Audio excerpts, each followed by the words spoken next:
In the year 2347, humanity had stretched its reach far beyond Earth, colonizing dozens of star systems and establishing a presence in every corner of known space. The United Earth Fleet, a massive organization tasked with protecting these colonies and ensuring the flow of resources, was one of the most powerful forces in the galaxy. Yet, even with all their technology and experience, there were still mysteries in the vastness of space that defied explanation. One such mystery would soon become the focus of an event that would shake the very foundation of human civilization.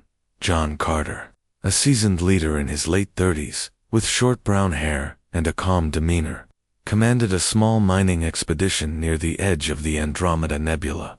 His team consisted of experienced engineers, scientists, and pilots, all working together to extract valuable minerals from asteroids scattered throughout the region.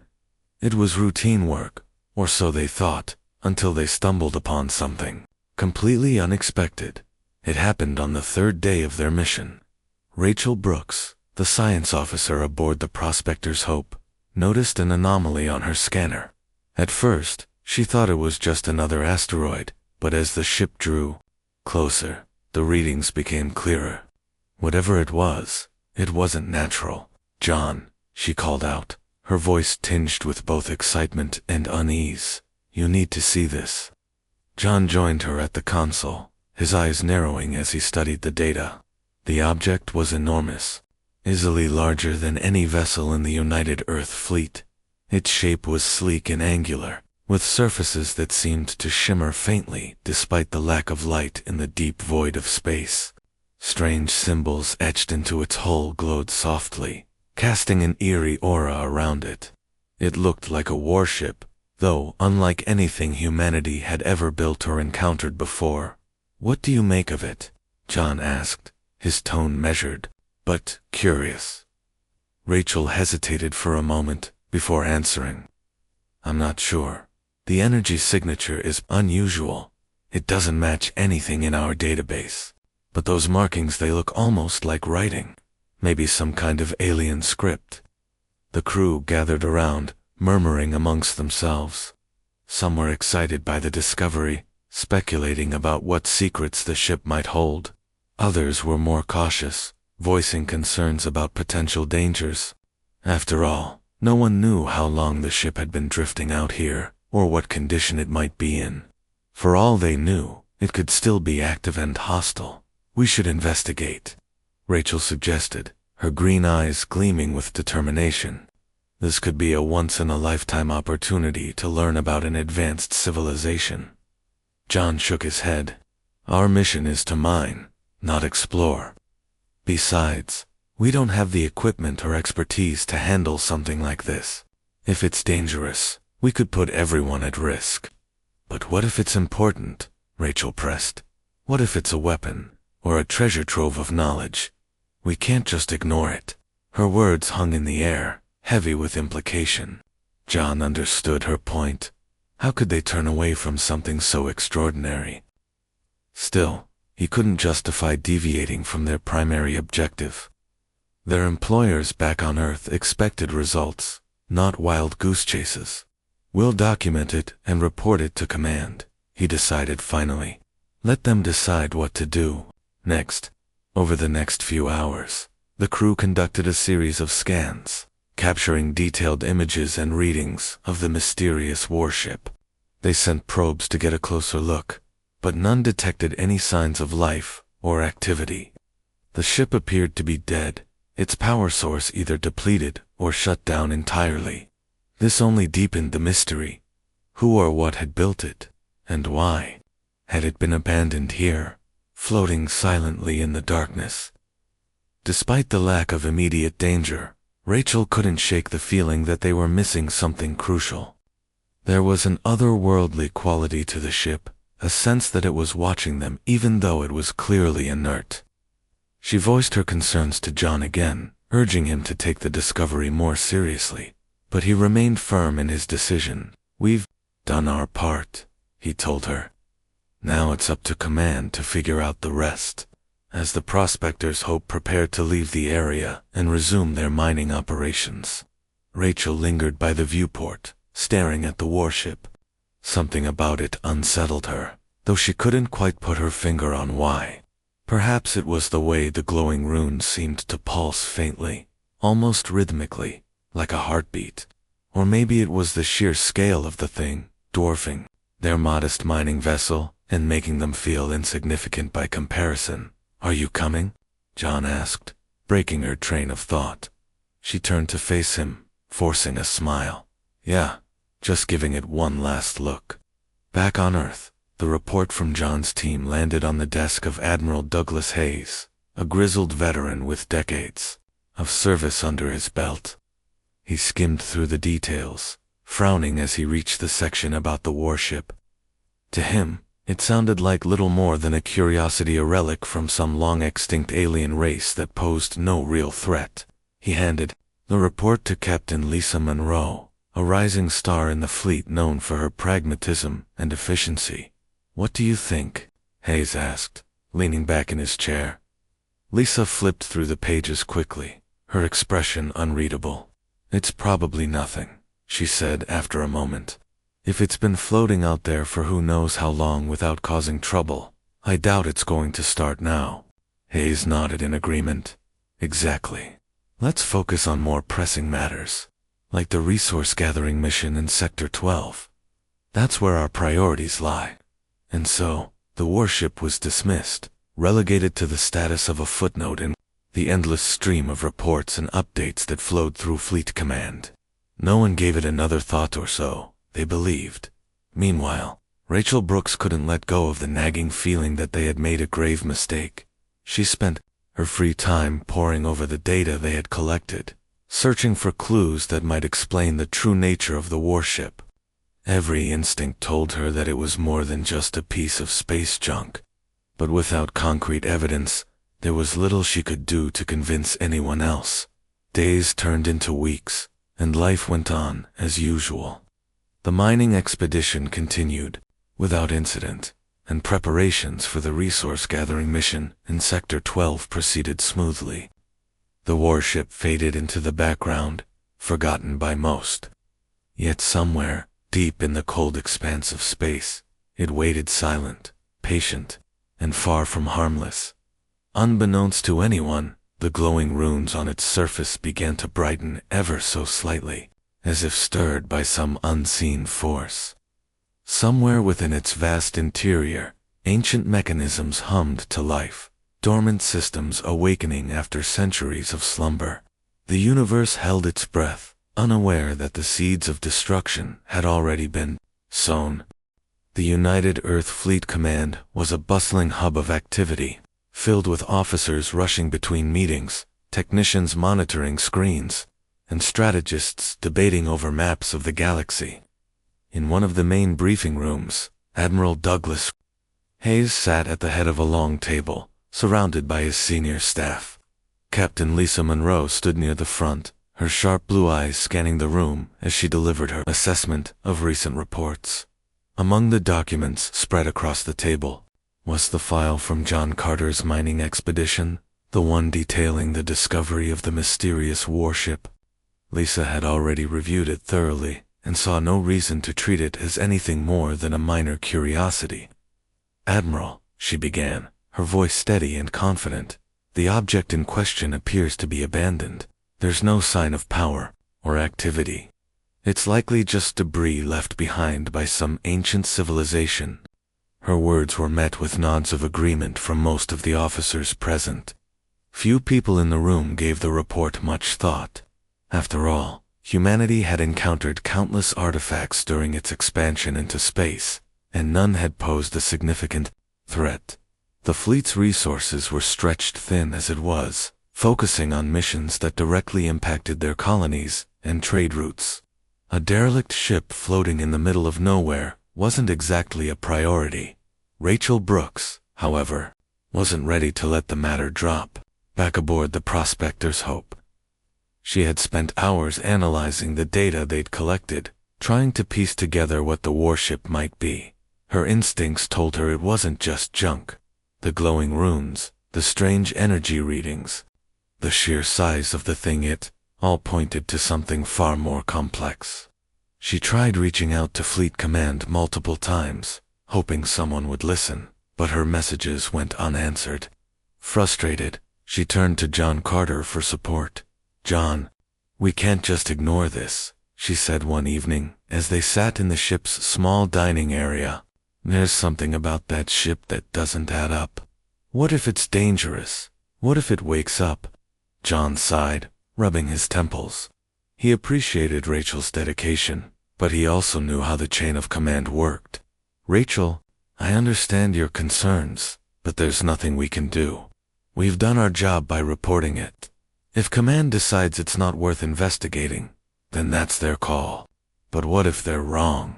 Rachel pressed, her frustration evident. "We're talking about a warship here.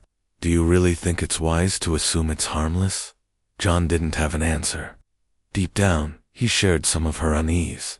But orders were orders.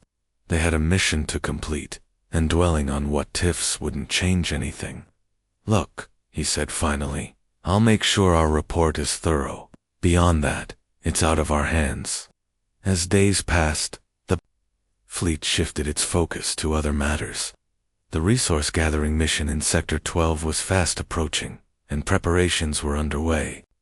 Sector 12 was a contested region of space, rich in valuable minerals, but also home to rival factions eager to claim it for themselves.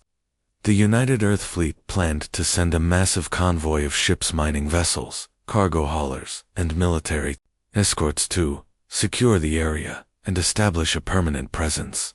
It was a high-stakes operation, and everyone involved knew failure wasn't an option. Captain Lisa Monroe was put in charge of the mission, leading the fleet aboard the flagship Stellar Vanguard. Known for her no-nonsense attitude and strategic mind, she inspired confidence among her crew. Under her command, the fleet assembled at a staging point near Earth, conducting final checks and drills before setting off. Morale was high. The mission represented an opportunity to expand humanity's influence and ensure its continued growth. Meanwhile, Rachel continued her quiet crusade. She reached out to colleagues in the scientific community, sharing her findings and theories about the warship. Some were intrigued, offering suggestions or asking questions, while others dismissed her as overly cautious. One scientist, Dr. Emily Grant, expressed particular interest. "You're right to be concerned," Emily told her during a video call. "We don't know enough about alien technology to assume it's safe. If that ship has any kind of automated defense system, it could pose a serious risk." Rachel nodded, grateful for the validation. "Exactly. But no one seems to care. They're too focused on Sector 12.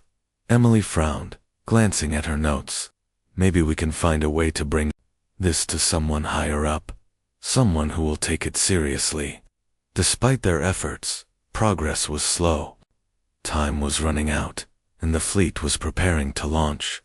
Rachel felt increasingly powerless, knowing that the warship remained a ticking time bomb waiting to explode. Still, she refused to give up.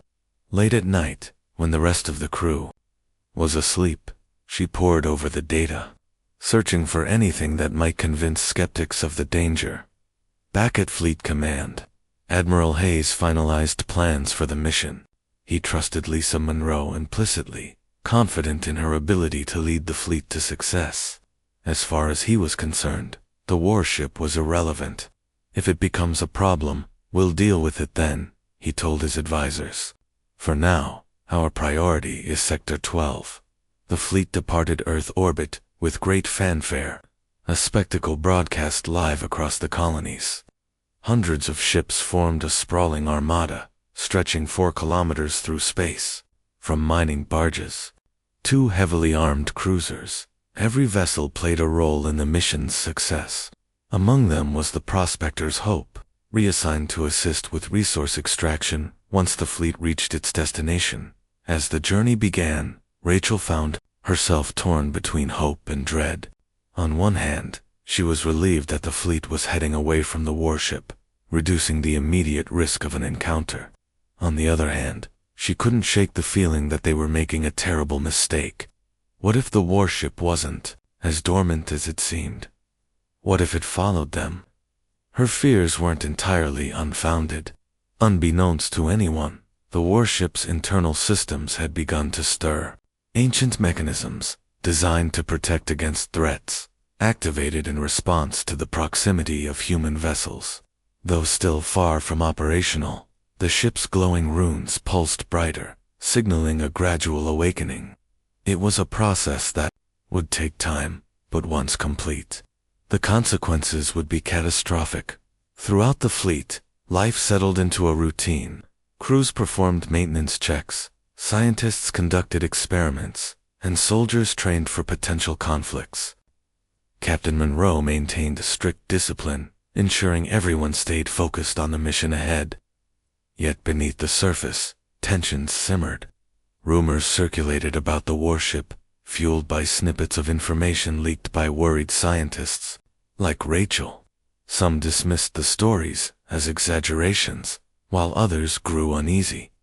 Lieutenant Kevin Drake, a young communications officer aboard the Stellar Vanguard, was one of those who couldn't ignore the rumors. Curious by nature, he sought out Rachel during a rare moment of downtime. "I heard you've been raising concerns about that ship near the nebula," he said, sitting across from her in the mess hall. Rachel looked up, surprised to see him. "Yeah, I have. Have you heard about it too?" Kevin nodded. "Bits and pieces. Most people think it's nothing, but I don't know. Something about it feels off." "You're not the only one who thinks so," Rachel replied, leaning forward. "That ship isn't just debris. It's advanced way beyond anything we've seen, and if it's capable of defending itself." She trailed off, letting the implication hang in the air. Kevin frowned, considering her words. "Do you think it could follow us?" "I don't know," Rachel admitted, "but I wouldn't rule it out." Their conversation ended abruptly when an announcement came over the intercom, calling Kevin back to duty. As he left, Rachel returned to her work, determined to uncover more answers. She knew time was running out, and the stakes were higher than ever. Somewhere in the vastness of space, the warship continued its slow awakening, oblivious to the lives it would soon endanger. Days turned into weeks as the fleet traveled deeper into uncharted territory. The closer they got to Sector 12, the more distant the warship seemed, both physically and mentally. For many, it became a distant memory, overshadowed by the challenges of the mission ahead. But for Rachel, it loomed large, a shadow cast over everything they did. She couldn't escape the feeling that they were walking into disaster, blind to the danger lurking behind them. And somewhere, hidden within the cold void of space, the warship waited. Its runes burned brighter with each passing day, a silent countdown to an inevitable confrontation. Humanity's arrogance had led them to dismiss it, to turn their backs on a threat they didn't fully understand. Soon, they would learn the cost of their ignorance, but by then, it might be too late. As the United Earth Fleet sailed deeper into the contested region of Sector 12, the initial excitement of the mission began to fade. The journey had been long and uneventful, with little to break the monotony of endless stars and empty space. Crews settled into their routines, performing maintenance checks, running drills, and preparing for the challenges ahead. Captain Lisa Monroe kept a tight grip on operations, ensuring that every ship in the convoy stayed on course and ready for action. Morale remained high, but beneath the surface, there was an undercurrent of unease. The rumors about the mysterious warship near the Andromeda Nebula had spread quietly throughout the fleet. While most dismissed them as exaggerated or irrelevant, some couldn't shake the feeling that something was wrong. Rachel Brooks continued her efforts to raise awareness, sharing her findings with anyone who would listen. Lieutenant Kevin Drake, inspired by his conversation with Rachel, began asking questions of his own. He approached other crew members, discussing the potential dangers of ignoring the warship. His curiosity earned him a mix of reactions, agreed with him, while others brushed him off as paranoid. Despite these whispers, the official stance from Fleet Command remained unchanged. Admiral Douglas Hayes and his advisors considered the warship a non-issue, focusing instead on the resource-gathering mission. "We have bigger problems to worry about," Hayes told his staff during a routine meeting. "Sector 12 is our priority. If that ship becomes a threat, we'll deal with it then." Back aboard the Stellar Vanguard, Captain Monroe echoed this sentiment. During a briefing with her senior officers, she addressed concerns. "I've heard the rumors," she said, her tone firm but calm. "Yes, the object near the nebula is unusual, but it's not our concern right now. Our job is to secure Sector 12 and bring back resources for Earth. Let's focus on what matters." Her words carried weight, and many officers accepted her reasoning. After all, the fleet was entering a volatile region of space, where rival factions often clashed over territory. The possibility of encountering hostile forces was far more immediate and tangible than the vague threat posed by a derelict ship drifting light years away. Still, a few individuals, like Rachel and Kevin, couldn't fully let go of their doubts. Weeks passed, and the fleet drew closer to its destination. Then, without warning, strange reports began trickling in. Small scout ships stationed at the edges of the convoy started disappearing without explanation. At first, it was easy to dismiss these losses as isolated incidents, mechanical failures, navigational errors, or even sabotage. But when survivors from one of the missing vessels were rescued, their accounts painted a different picture. "They came out of nowhere," said Ensign Daniel Hughes, a shaken young pilot brought aboard the Stellar Vanguard after his ship was destroyed. "One moment, everything was fine. The next, there was this flash of light. It hit us so fast, we didn't stand a chance." Captain Monroe listened intently, her expression unreadable. "What kind of light? Describe it." "It was bright, blinding," Daniel stammered, "and it moved, like it was alive. I swear, I saw something huge behind it before we lost power. Something big enough to block out the stars." The description sent chills through the room, though Daniel couldn't provide specifics. His account bore an uncanny resemblance to the glowing runes on the mysterious warship. Rachel, who had been monitoring communications from the science lab, felt her stomach tighten. She immediately requested permission to speak with the survivors, hoping to gather more details. When she finally met with Daniel and the others, her suspicions deepened. Each survivor described the same phenomenon: a sudden burst of light, followed by overwhelming force. None could identify the source clearly, but their fragmented memories hinted at something massive and mechanical. Rachel pressed them for any additional clues, no matter how small. "Did you see anything unusual before the attack?" she asked. "Any symbols, patterns, or markings?" One of the survivors, a seasoned engineer named Marcus, hesitated before answering. "Now that you mention it, there was something. Before the light hit us, I thought I saw these weird shapes, like glowing lines, pulsing in the darkness. But it happened so fast. I'm not sure." Rachel's heart raced. Glowing lines, pulsing in the darkness. It matched the descriptions of the warship perfectly. She thanked the survivors and rushed to share her findings with John Carter, who was overseeing mining operations nearby. "John, we need to act," she urged, her voice trembling with urgency. "This isn't a coincidence. That ship, it's not dormant. It's hunting." John frowned, torn between skepticism and alarm. "Even if you're right, what can we do? We're days away from the nebula. By the time we get anyone's attention, it might be too late." "I don't know," Rachel admitted, "but we can't just sit here and wait for it to happen again. People are dying because we ignored the warning signs." Determined to make her case, Rachel compiled all the evidence she had gathered: the original scans of the warship, the energy readings, and now the survivor testimonies, and submitted a formal report to Fleet Command. This time, she included a direct plea for action, emphasizing the growing number of disappearances and their likely connection to the warship. She also reached out to Lieutenant Kevin Drake, asking him to help amplify her message. Kevin, eager to assist, used his position in communications to subtly highlight the issue during routine updates. He framed it as a precautionary measure, urging the fleet to remain vigilant against unknown threats. While his approach was careful and indirect, it planted seeds of doubt in the minds of those who heard it. Meanwhile, the attacks continued. More ships vanished, leaving behind only debris and unanswered questions. Panic began to spread among the fleet, eroding the confidence that Captain Monroe had worked so hard to maintain. Officers gathered in hushed conversations, speculating about the source of the attacks.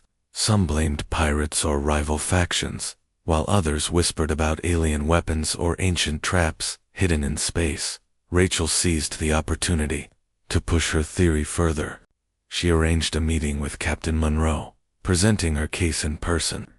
"Captain, I believe the warship near the nebula is responsible for these attacks," she said, laying out her evidence on a portable screen. "It's not just debris. It's active, and it sees us as a threat."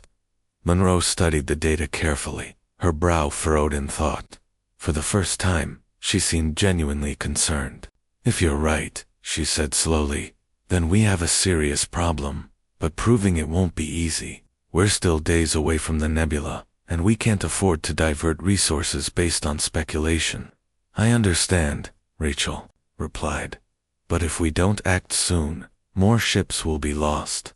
We need to warn the fleet and prepare for the worst." After much deliberation, Monroe agreed to issue a fleet-wide alert, cautioning crews to stay vigilant and report any unusual activity. She stopped short of confirming Rachel's theory, framing the alert as a general precaution rather than a specific response. Still, the message carried weight, and it sparked renewed discussions about the warship. For Rachel, the alert was a small victory, but not enough to ease her fears. She knew the fleet was running out of time. Somewhere in the vastness of space, the warship was closing in, its glowing runes pulsing brighter with each passing hour. Its awakening was nearly complete, and humanity remained oblivious to the danger it posed. On the bridge of the stellar vanguard, Kevin monitored communications, listening for any sign of another attack. He couldn't shake the feeling that they were being watched, that something vast and ancient lurked just beyond the edge of their sensors, waiting for the perfect moment to strike. Beside him, Captain Monroe stood stoic, her gaze fixed on the view screen as though daring the void to reveal its secrets. Unbeknownst to anyone, the warship had already locked onto the fleet's position. Its systems hummed with newfound energy, calculating trajectories and targeting coordinates. The countdown to confrontation was almost over. When it arrived, the consequences would be devastating. For now, the fleet pressed onward, unaware of the storm gathering behind them. Rachel and Kevin exchanged worried glances, knowing they had done all they could to sound the alarm. Yet the question lingered in their minds: would it be enough, or had humanity's arrogance sealed its fate? The tension aboard the United Earth Fleet's ships grew thicker with each passing hour.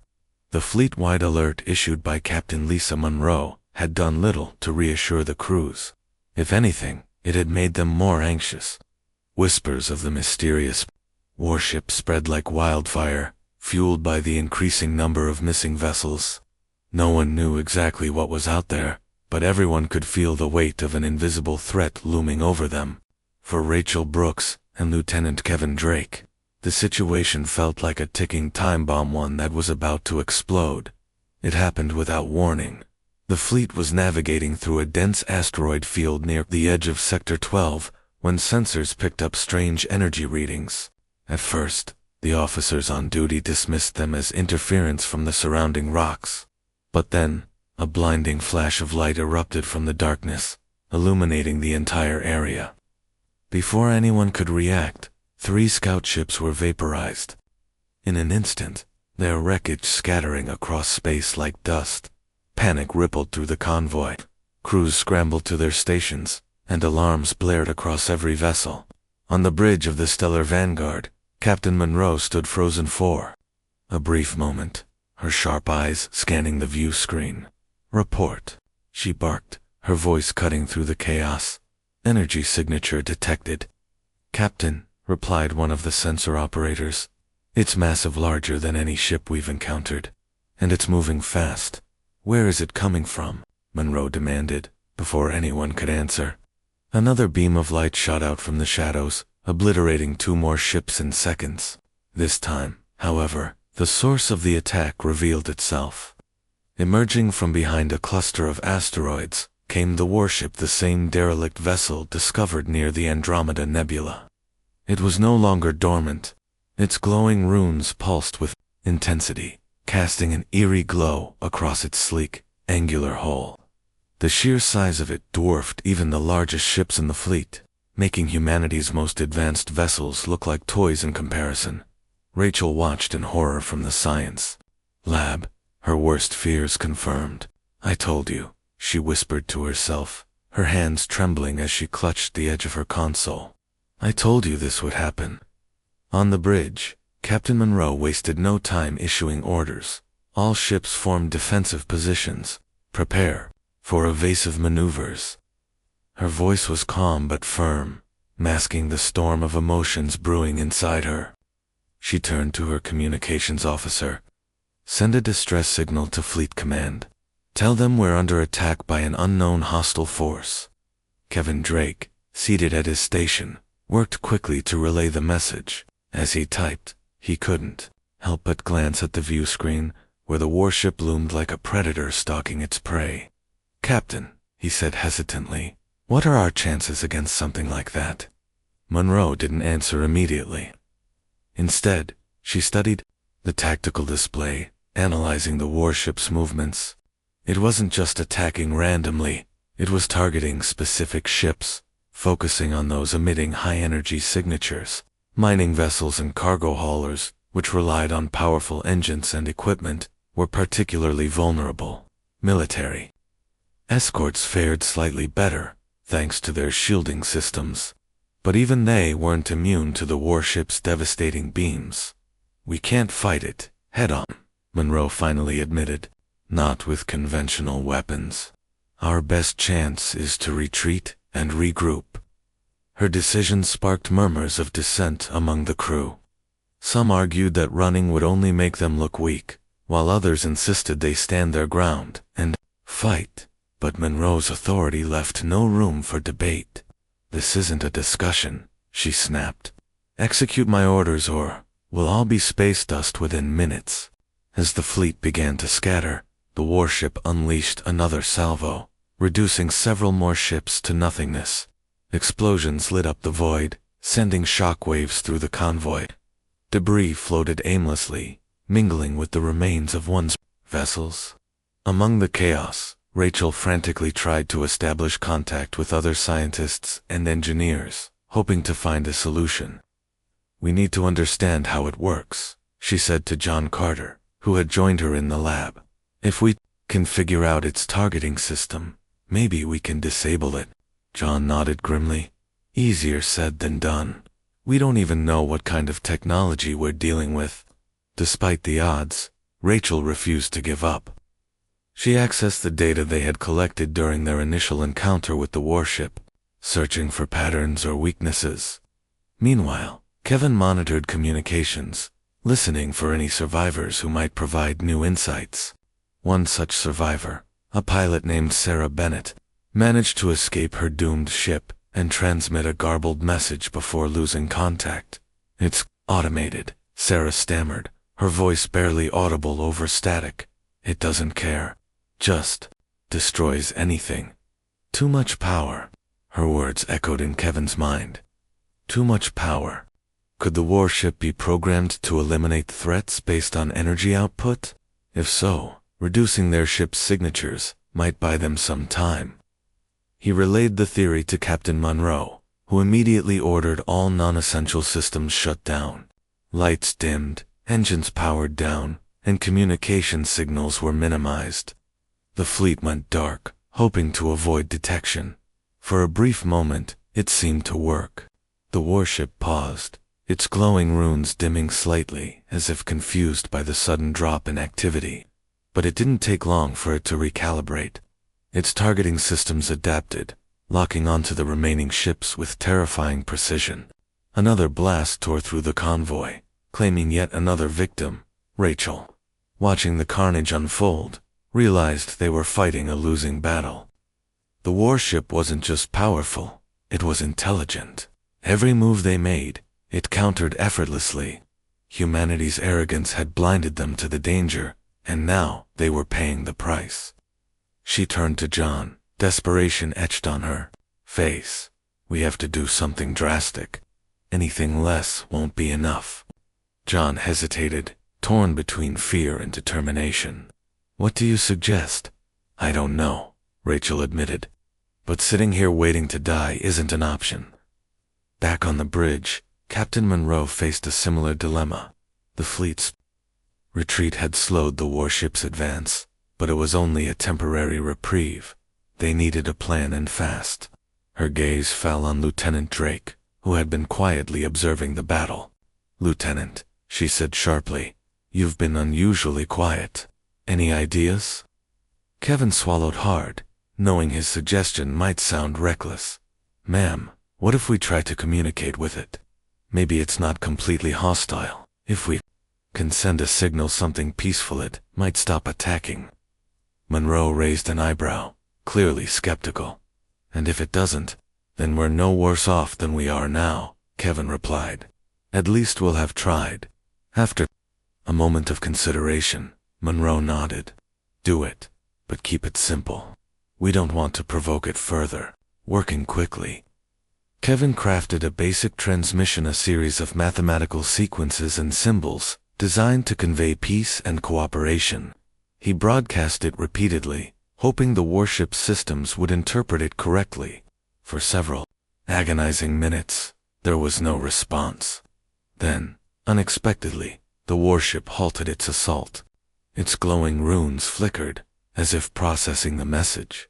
Could it be working? Rachel held her breath, praying for a miracle. But the reprieve was short-lived. Moments later, the warship resumed its attack, obliterating another ship with a single blast. Kevin slumped in his seat, defeated. It didn't work, he muttered. It doesn't care. Monroe clenched her fists, frustration boiling over. There has to be another way. Someone must have an idea. Across the fleet, survivors scrambled to stay alive. Engineers worked tirelessly to repair damaged systems, while pilots performed daring maneuvers to evade the warship's deadly beams. Amidst the chaos, Rachel and John devised a risky plan. Using a small research vessel equipped with experimental technology, they intended to approach the warship directly. Their goal was to upload a virus capable of disrupting its systems. A desperate gamble, but one they believed might succeed. We'll never get close enough, John warned as they prepared the vessel. It'll destroy us before we even reach it.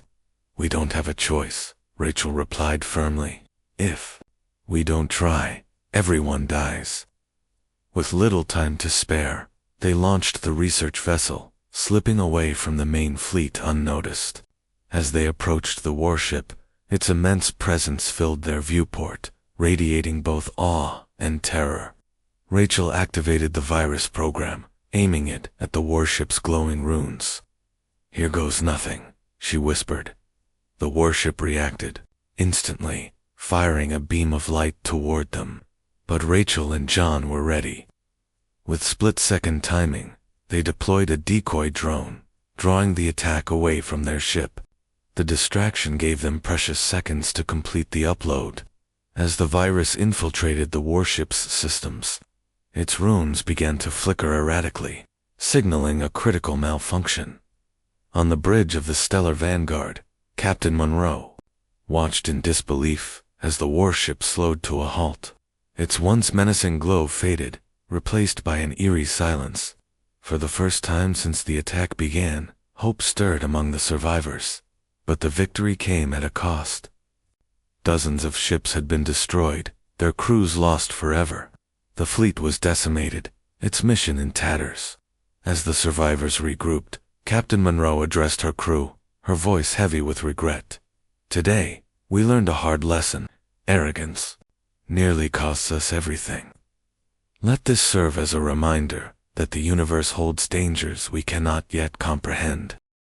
The warship's sudden halt left the survivors in stunned silence. For a moment, no one dared to move or speak, as if afraid that any action might reignite its deadly assault. On the bridge of the Stellar Vanguard, Captain Lisa Monroe stood, frozen, her sharp eyes locked onto the view screen where the massive vessel loomed lifeless. Its glowing runes had dimmed completely, and its once menacing presence now seemed eerily inert. The crew exchanged cautious glances, unsure whether to celebrate or brace for another attack. Rachel Brooks and John Carter returned to the fleet aboard their research vessel, greeted with a mixture of relief and disbelief. Their risky gamble had paid off at least temporarily, but neither felt triumphant. Rachel's hands trembled as she stepped onto the deck of the Stellar Vanguard. She was exhausted, both physically and emotionally, but there was no time to rest. The warship might still pose a threat, and they needed answers fast. Captain Monroe wasted no time summoning Rachel and John to the bridge. "What did you do?" she asked, her tone sharp but not accusatory. "How did you stop it?" Rachel hesitated before answering.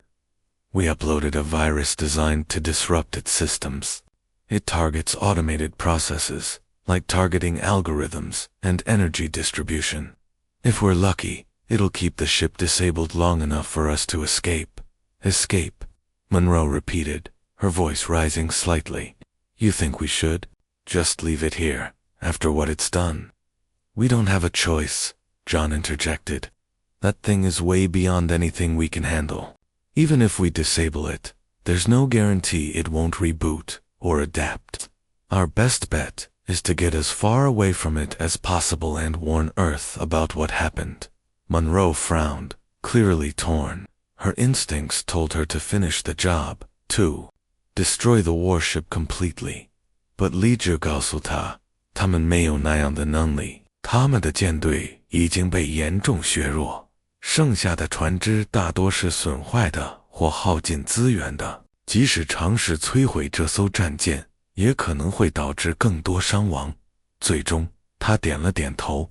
"All right," she said reluctantly, "we'll retreat. But we need to document everything, every scan, every piece of data. If this thing wakes up again, we need to be ready." As orders were issued to prepare for withdrawal, chaos erupted among the surviving ships. Many crews were eager to put distance between themselves and the warship, but others were hesitant. Some argued that abandoning the area would leave them vulnerable to rival factions or other unknown threats. Tensions flared, particularly between Lieutenant Kevin Drake and Commander Sarah Bennett, two officers with very different approaches to the situation. "We can't just run," Sarah snapped during a heated discussion on the bridge. "If we leave now, we're admitting defeat. We need to fight back, show whatever built that thing that we're not afraid." Kevin shook his head, his expression grim. "And how exactly? Do you plan to fight something like that? Look at what's left of our fleet. Half our ships are gone, and the rest are barely holding together. Running isn't cowardice, it's survival." Sarah glared at him, her frustration boiling over. "Survival? Is that all we care about now? What about the colonies that depend on these resources? What about the people who died today? Are we just going to let their sacrifice mean nothing?" Her words struck a nerve, silencing the room. Kevin opened his mouth to respond, but stopped himself, realizing there was no easy answer. Both sides had valid points, but neither offered a clear path forward. In the end, Captain Monroe stepped in, her authority cutting through the argument. "That's enough," she said firmly. "We're retreating not because we're giving up, but because we don't have the means to win right now. Once we regroup and reinforce, we can decide our next move. Until then, survival comes first." Though the decision was made, the tension lingered. As the fleet began to withdraw, Rachel worked tirelessly to gather as much data as possible about the warship. Using the remaining sensors, she conducted a series of scans, focusing on its internal structure and energy patterns. What she found only deepened the mystery. The warship wasn't just a machine, it was a relic of an ancient civilization, built with technology far superior to anything humanity possessed. Its core appeared to contain some kind of artificial intelligence, though whether it was truly sentient remained unclear. "This changes everything," Rachel muttered to herself as she analyzed the results. "If this ship is part of a larger network, we could be dealing with something much bigger than we thought." John joined her in the lab, his face pale with exhaustion. "You think there are more of them out there?" "It's possible," Rachel replied. "Based on these readings, this ship seems to operate autonomously, but it might also communicate with others. If so, disabling it might not be enough. Whoever built it could send reinforcements." The implications weighed heavily on both of them. Humanity had stumbled into a conflict it wasn't prepared for, and the consequences could be catastrophic. Yet despite the fear gnawing at her, Rachel couldn't help but feel a flicker of curiosity. The warship represented a glimpse into an alien world, one that challenged everything humans thought they knew about the universe. Meanwhile, aboard the Stellar Vanguard, morale continued to plummet. The losses suffered during the battle had taken a toll on everyone, from seasoned officers to rookie recruits. Stories of bravery and sacrifice circulated alongside rumors of betrayal and blame. Some accused Fleet Command of ignoring warnings about the warship, while others pointed fingers at individual captains for failing to protect their crews. Amidst the finger-pointing, Lieutenant Kevin Drake tried to maintain a sense of unity. "We've been through worse," he told a group of disheartened crew members during a brief break. "We lost good people today, but we're still here. That counts for something." One of the younger officers, a nervous engineer named Emily, looked up at him with tear-filled eyes. "But what happens when we face something like that again? How do we even prepare for it?" Kevin didn't have an answer. Instead, he placed a reassuring hand on her shoulder. "We learn, we adapt, and we make sure no one forgets what happened here." As the fleet drifted farther from the warship, Captain Monroe reflected on the events of the past few days. She had always prided herself on her pragmatism, on making decisions based on logic rather than emotion. But this mission had tested her resolve in ways she hadn't anticipated. The arrogance of dismissing the warship as irrelevant haunted her, and she vowed never to underestimate a threat again. Admiral Douglas Hayes received the fleet's report with a mix of anger and regret. The scale of the disaster shocked him, forcing him to confront the consequences of his earlier dismissal of the warship. He immediately ordered reinforcements to be dispatched to Sector 12, though he knew it would take days if not weeks for them to arrive. In the meantime, he tasked his top scientists and strategists with analyzing the data collected by Rachel and her team. For Rachel, the aftermath of the battle brought little relief. Though the immediate danger had passed, the questions surrounding the warship remained unanswered. Who or what had built it? Why had it attacked? And most importantly, what else was out there? These thoughts consumed her as she pored over the scans, searching for clues that might shed light on the mystery. Late one night, as the fleet sailed through the quiet emptiness of space, Rachel sat alone in the science lab, staring at the glowing screens filled with data. John entered quietly, carrying 2 cups of coffee. "Thought you might need this," he said, handing her one. She smiled weakly, accepting the cup. "Thanks. I didn't realize how late it was. You should get some rest," John suggested gently. "You've done all you can for now." "I know," Rachel replied, sipping the coffee. "But I can't stop thinking about it. This feels unfinished. Like we've only scratched the surface of something much bigger." John nodded, understanding her unease. "Maybe. But we've bought ourselves some time. That's something, at least." Outside the lab window, the stars shimmered faintly, their beauty masking the dangers hidden within the vast expanse of space. Somewhere far behind them, the warship floated silently, its secrets buried deep within its ancient hull. Humanity had narrowly escaped destruction, but the encounter served as a stark reminder of their place in the universe, a fragile species navigating a cosmos full of wonders and terrors alike. For now, the fleet pressed onward, carrying the weight of its losses and the burden of knowledge. The warship had taught them humility, but it had also awakened a hunger for understanding, and as Rachel gazed at the stars, she couldn't shake the feeling that their journey was far from over.